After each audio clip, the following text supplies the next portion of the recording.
In the quiet suburbs of Billings, Montana, surrounded by pine trees and long, empty roads, lived Eli Winters, 38, an amateur radio technician who spent his nights searching for forgotten voices in the static.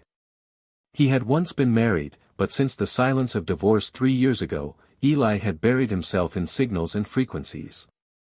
That Monday night felt like any other. Coffee lukewarm in his chipped mug, the faint buzz of electricity in his homemade radio bunker, and the soft ticking of the clock on the wall marking time as if it mattered.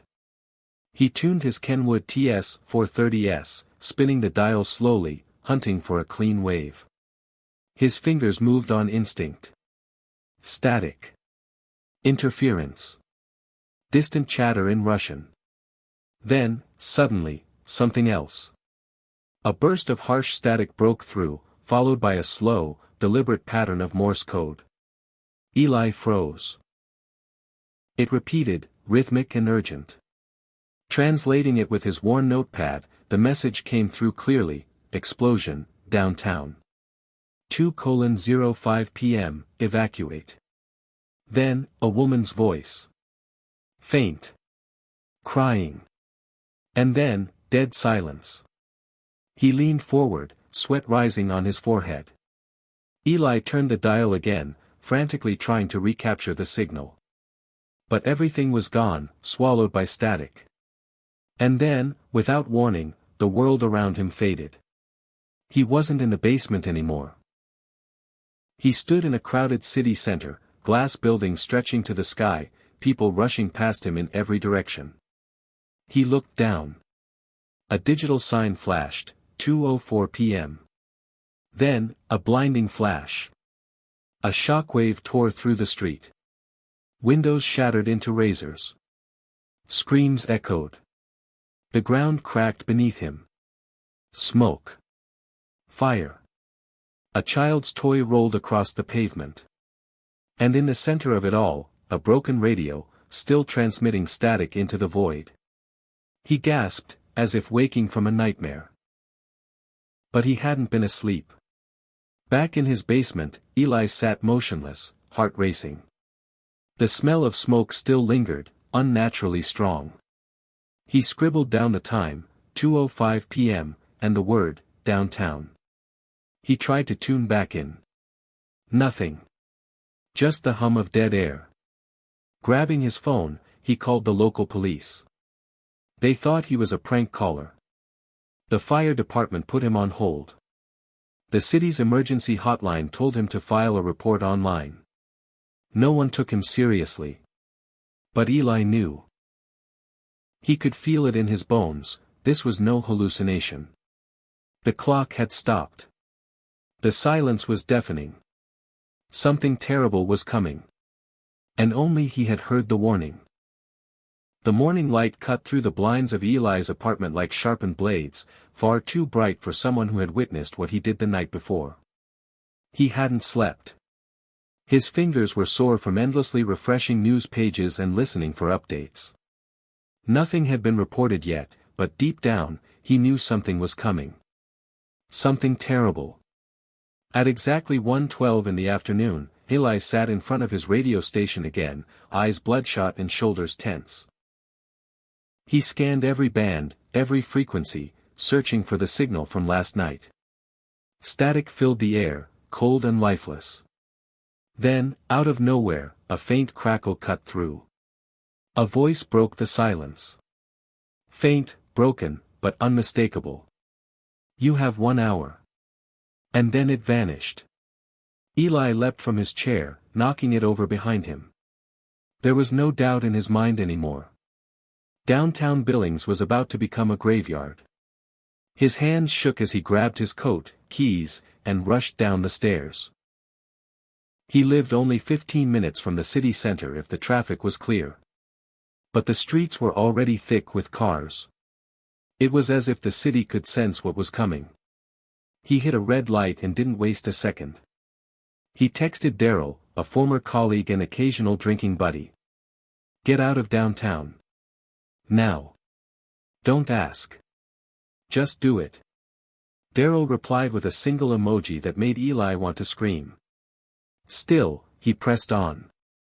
As he approached Broadway Avenue, the skyline of Billings rose ahead.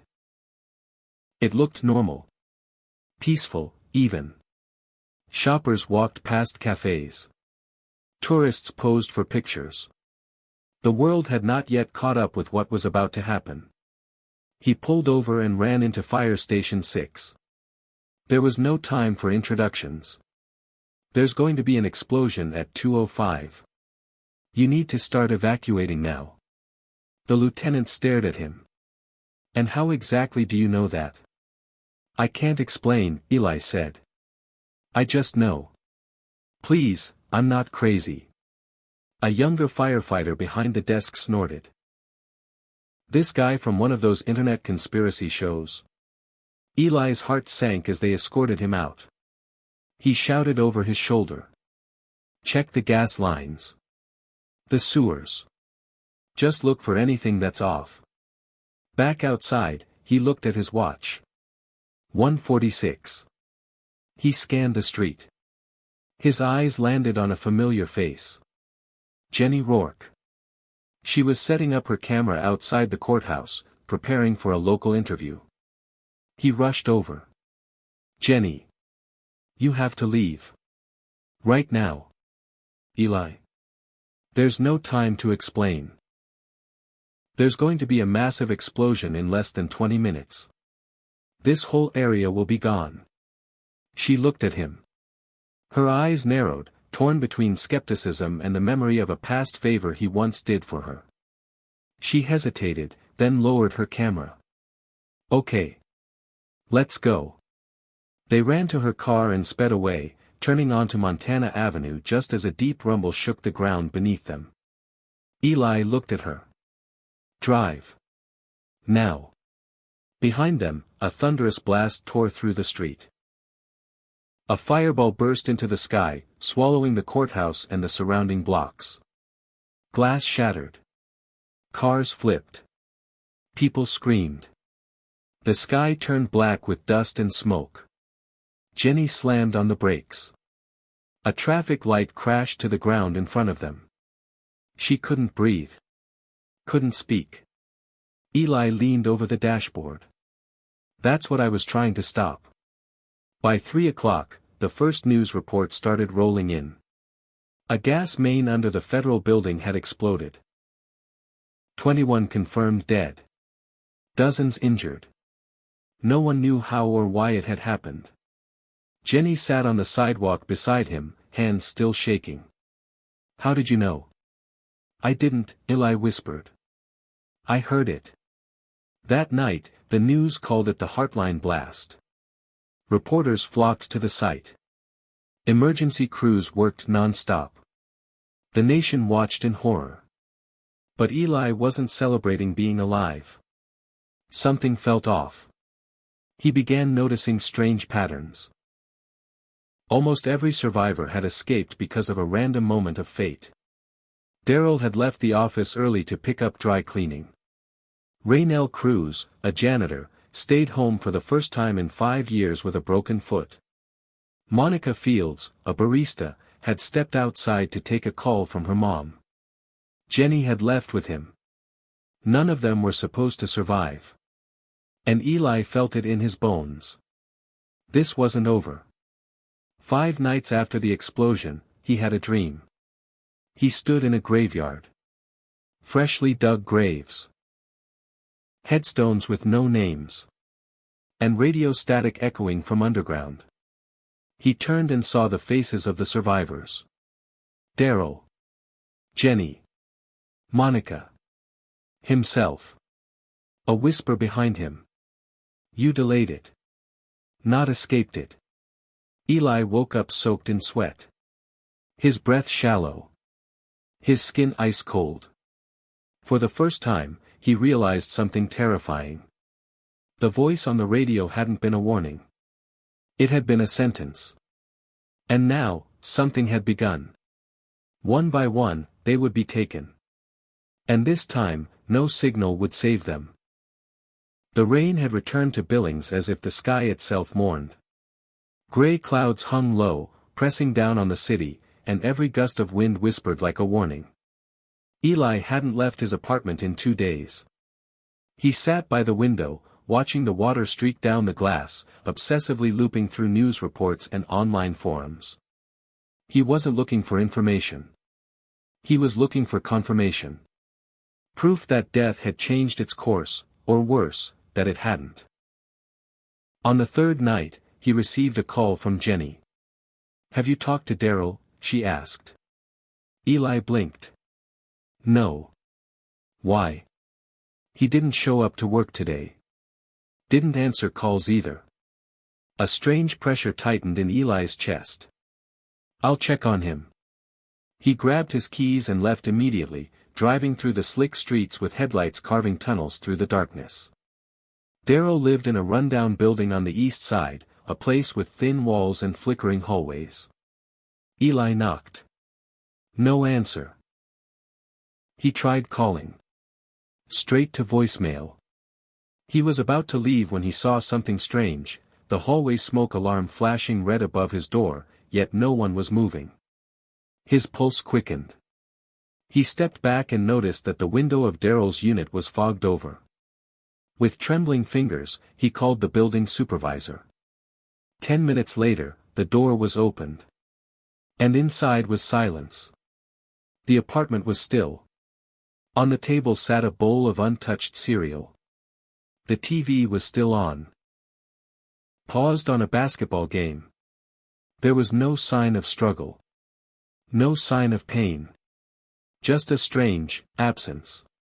The bathroom light was on. Eli stepped forward and slowly pushed the door.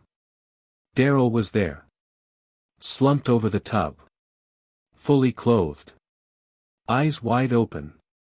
A small radio beside him, the same model Eli used. It was still humming. Static. The coroner later ruled it as accidental. Slipped, hit his head.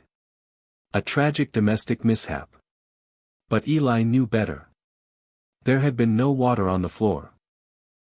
No bruise on his head. But the expression on his face, frozen in silent terror, said everything. Jenny was the first to say it aloud. "You think this is it, don't you? The pattern. The deaths."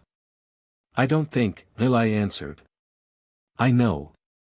She tried to argue, but her voice cracked midway. "It could have just been, he wasn't supposed to die. He only lived because of me. The explosion didn't get him, but something else did. That's not proof. It's a start." The next morning, Eli made a list. Everyone who had escaped the blast by a twist of fate. 6 names. Including his own. He circled Daryl's. 1 down. He went to the police with his suspicions. They listened, half interested, and eventually dismissed him as traumatized. "Grief plays tricks," one officer said kindly. "You're trying to make sense of the senseless." But it wasn't grief. It was design. The next on the list was Monica Fields. The barista who had stepped out for a call that saved her life. Eli found her at her workplace, a quiet coffee shop near the university. She was cheerful, chatty, and completely unaware of the shadow hanging over her. "That day, why did you go outside?" he asked. She smiled. "My mom called me." "Weird, right? She never calls during work." Thought it was an emergency, but she just wanted to talk about a dream she had. "A dream?" "She said something bad was going to happen near the courthouse. She begged me to step out." "Crazy, huh?" Eli froze. "A dream." He left her with a warning. Told her to be careful. To avoid routine. To pay attention to little things. He didn't explain why. That night, she called him. "I know this sounds nuts," she said, whispering. "But when I got home, all the clocks were off. They were blinking like there had been a power outage, except my neighbor said nothing had happened. And my microwave turned on by itself. Twice." "Monica," Eli said calmly, "I need you to leave your apartment tonight. Go to a hotel. Anywhere. But it was too late. At 2:44 a.m., her building's fire alarm went off. Neighbors reported a strange humming noise moments before, almost like radio interference. Monica never made it out. They found her in the elevator, clutching her phone, eyes wide in horror, no signs of trauma. The elevator had simply stopped between floors. Doors sealed shut. Lights off. No air. Suffocated in silence. The newspapers blamed a mechanical failure. Eli circled her name. 2 down. Jenny came to him the next day, pale and shaken. Now I believe you. But what do we do? He looked at her. Eyes sunken. Skin pale. We don't wait. We fight back. But how? We find the order. We break it. And if we can't, then we run like hell. They both sat in silence for a while. The wind howled outside, rattling the windows. And from somewhere deep within the radio on Eli's desk, a voice broke through again. 2 have returned. 4 remain. Then, silence. But this time, it wasn't static. It was breathing. The days grew quieter. Not because the world outside slowed down, but because Eli no longer trusted it. Every sound carried a weight. Every silence screamed louder. He'd stopped sleeping. The radio was always on now, scanning frequencies, hunting that voice. He didn't know what it was or who it belonged to, but it was tracking them. And it wasn't finished. He spread the names on his wall, connected by thin threads of red string and handwritten notes. There were 6 of them originally. Now 4. He kept rereading their stories. Cross-referencing locations. Habits. Moments of escape. Jenny watched him from across the room. She looked thinner. Hollow. You said there's a pattern, she whispered. Have you found it? Eli nodded slowly, eyes fixed on the wall. It's not just who survived.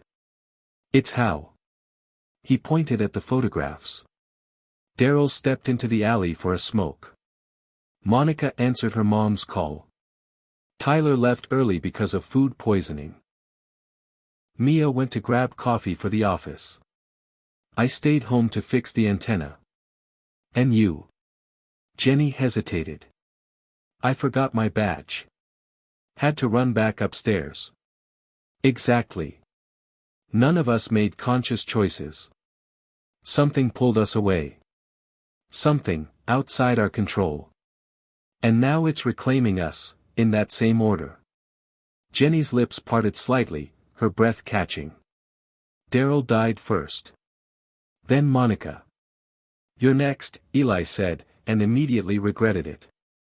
Her eyes welled with tears. So. I'm already dead. No. He stood up, voice firm. Not if we break the sequence.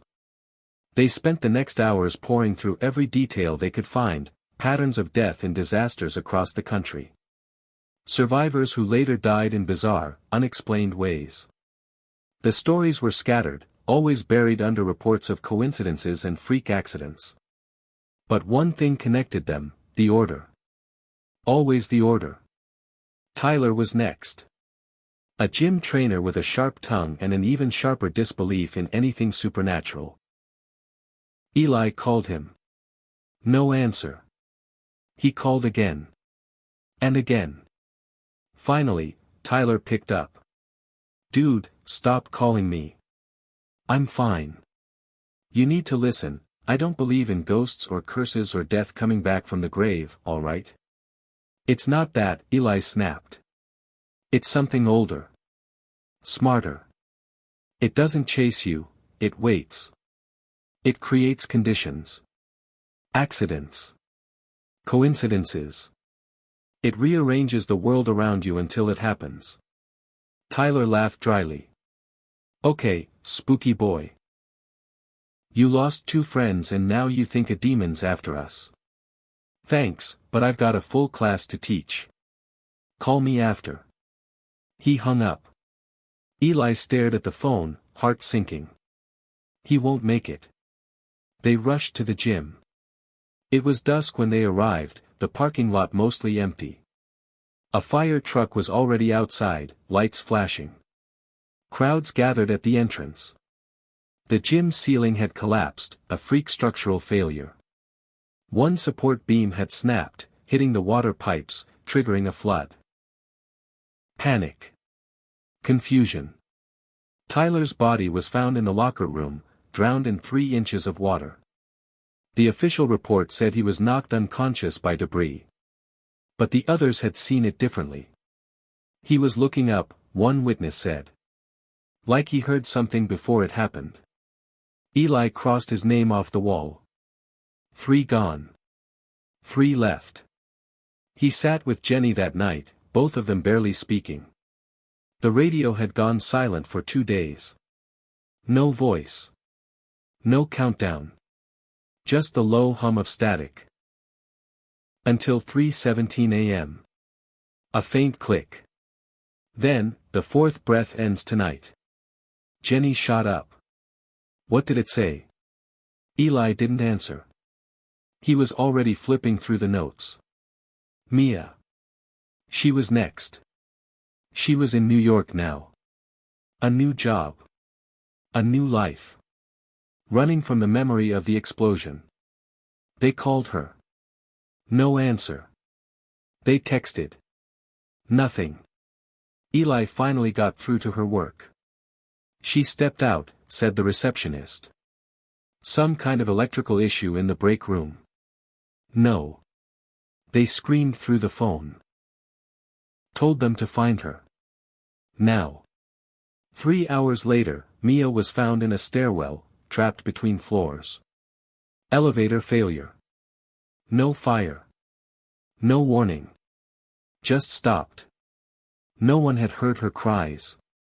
The camera footage was worse. She was inside the elevator, calm, reading. Then she looked up. Her face froze. She tried to back away, but the doors closed slowly. The lights flickered. Then darkness. The power company claimed it was a rare electrical surge. Eli didn't believe in rare anymore. He crossed her name off. Now, only he and Jenny remained. She looked at him in the darkness. Why are we still alive? I don't know yet. But it's coming. He nodded slowly. It always comes. Outside, a distant siren wailed through the streets. And the radio crackled once more. One breath left. Then silence. The map on Eli's wall was no longer a map. It was a graveyard. Red XS marked the cities. Notes hung like warnings. The pins, the string, all useless now. Only he and Jenny remained. 2 names. 2 breaths. The apartment felt colder. The windows stayed shut. Jenny hadn't slept. She kept her shoes on, even while lying on the couch. Eli didn't speak much anymore. He typed. Searched. Dug into dark corners of the internet. Patterns. Survivor stories. Events forgotten by time. I found something, he said suddenly, spinning the screen toward her. It was a forum. Old. Buried. Last post from 2013. A thread titled, The Death That Waits. Inside, stories just like theirs. A ferry crash in Seattle. A theater fire in Miami. Survivors marked by fate, hunted in silence. Each account ended the same way. They all died, Jenny whispered, scrolling through the usernames. Most were inactive. Some had been memorialized. A few had posted frantic final updates. One even had a recorded message. Eli clicked it. A woman's voice, trembling, we tried everything. Changed routines. Switched places. Left the country. It doesn't matter. You can delay it, but you can't outsmart it. Not forever. Then silence. Just like the radio. But one post's different, Jenny said, pointing. It was dated 2011. Username, 0 left. No death report. No follow-up. Still active. Eli typed furiously, tracing the IP. It led to a storage facility in Pennsylvania.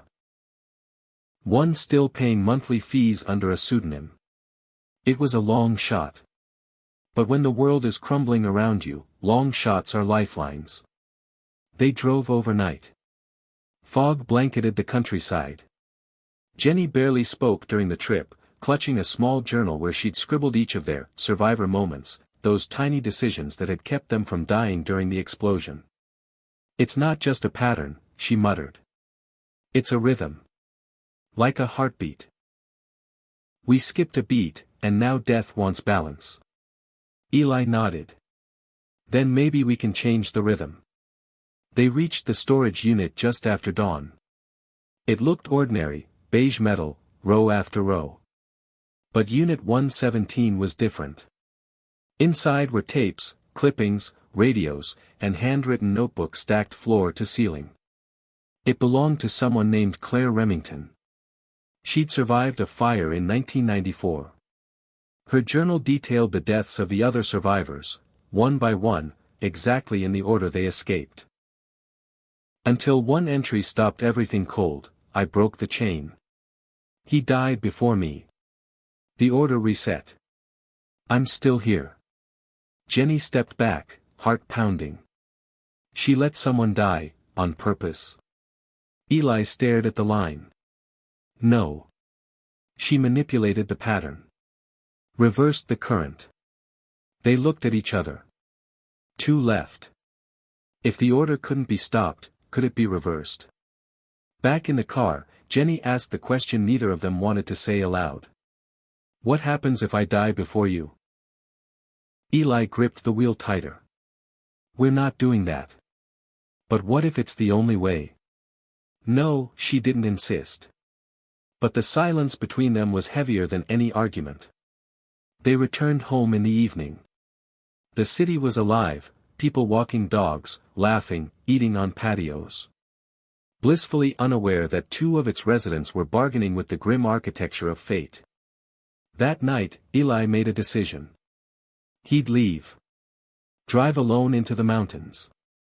Put space between them. Maybe if he removed himself from her proximity, the rhythm would collapse. He left a note. Just a single line, if I'm gone, maybe it ends. But he didn't get far. At the first intersection, the engine died. Not stalled. Dead. All power gone. The radio clicked on. A voice, faint, distorted, familiar. You can't run, Eli. The breath must be taken. He screamed, slamming the door, sprinting back toward the building. He took the stairs 2 at a time. Every creak echoed like thunder. Jenny wasn't on the couch. He found her on the rooftop, standing too close to the edge. Jenny, he called. She turned slowly, eyes wet, the journal clutched to her chest. If I go first, maybe you get to live. No, please, don't do this. She smiled faintly. One of us has to. But before either could move, the rooftop light flickered, a high-pitched whine filled the air. A gust of wind knocked them both to the ground. A metal vent, loosened by rust, fell from above. Jenny screamed. But it missed her. It hit the edge. Just a warning. They both stared at the mangled metal, hearts racing. A message.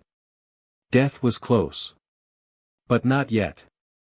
Eli pulled her into a shaking embrace. We're out of time, he whispered. Jenny's voice cracked. Then we need a new plan. Now. The days blurred into each other. Jenny barely left the apartment.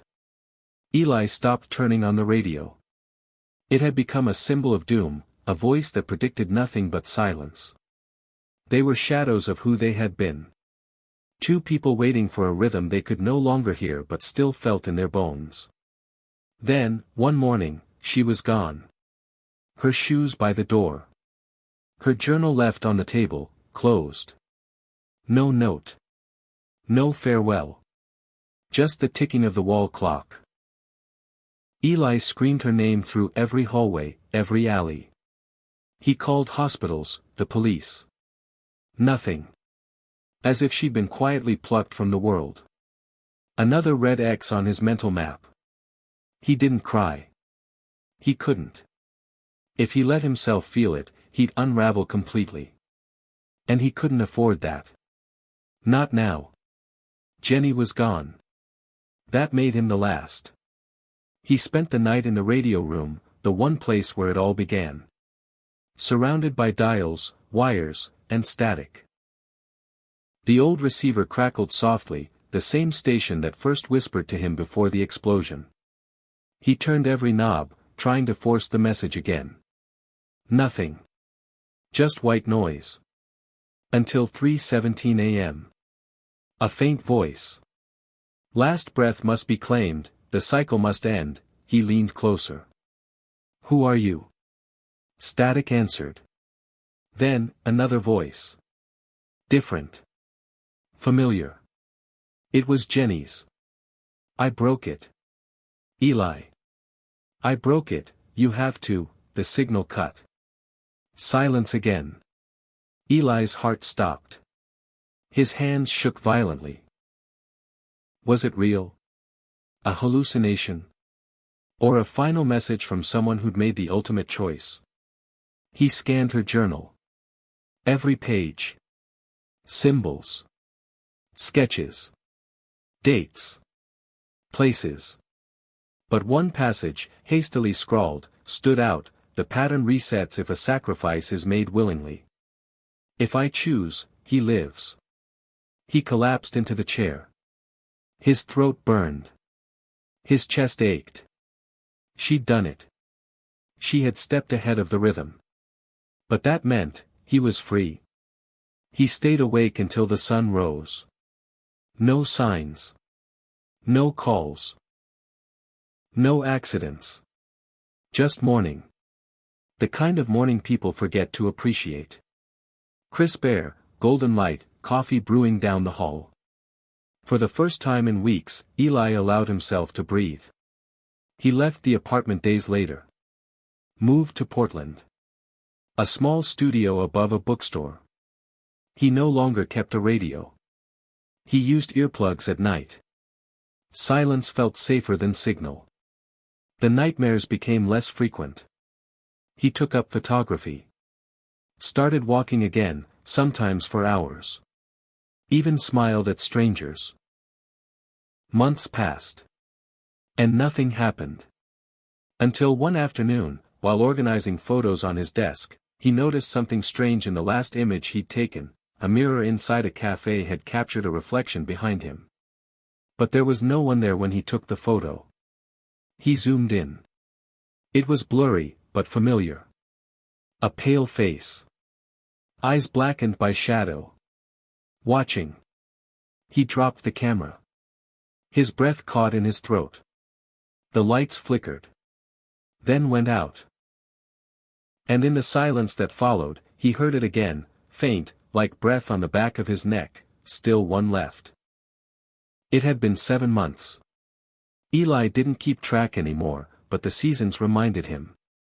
Portland had turned gray again, the kind of quiet gray that makes everything seem older, slower, heavier. He'd grown a beard. Took up painting. Learned to live inside silence. Most days, he forgot the way Jenny laughed. On some nights, he almost forgot her name. But the mirror never fogged when he showered. The clocks in his apartment ran 5 minutes slow, no matter how often he reset them. And sometimes, just as he closed his eyes, he heard static humming under the floorboards. Still, he told himself it was over. That Jenny's sacrifice had broken the cycle. That his mind, cracked by fear, was just healing awkwardly. He believed that. Until the letter arrived. No return address. Just one sentence inside, typed on yellowing paper, "There is no end." Only silence between beats. He tore it up and threw it away. But the next morning, it was back on the table. Perfectly folded. That evening, he drank too much and walked aimlessly through the city. Fog had swallowed the sidewalks. Streetlights blinked overhead like tired eyes. In a bookstore window, he caught his reflection. Behind him, a pale shape. Still. Watching. He spun around. Nothing. He laughed. Nervously. Shoved his hands in his pockets. Kept walking. He never saw the delivery truck. Didn't hear it either. It had lost its brakes 2 blocks earlier. A mechanical failure, the police said later. The driver jumped out, yelling. Witnesses screamed. But Eli didn't flinch. He had stopped under a broken streetlight. Looked up. Closed his eyes. A calm smile spread across his face, as if he had just remembered something important. And then, a thud. A distant scream. Then silence. The paramedics covered his body. The crowd dispersed. And across the street, on a rooftop ledge, an old antenna trembled in the wind. A radio, untouched for years, flickered to life for a final time. A whisper hissed through its speaker, "The signal is clear. The cycle is complete." And then, nothing. Just the wind. Just the silence. The city moved on. Unaware. Unchanged. But somewhere, across frequencies no longer monitored, death waited patiently, not to speak, but to listen. Because the final breath had finally been claimed.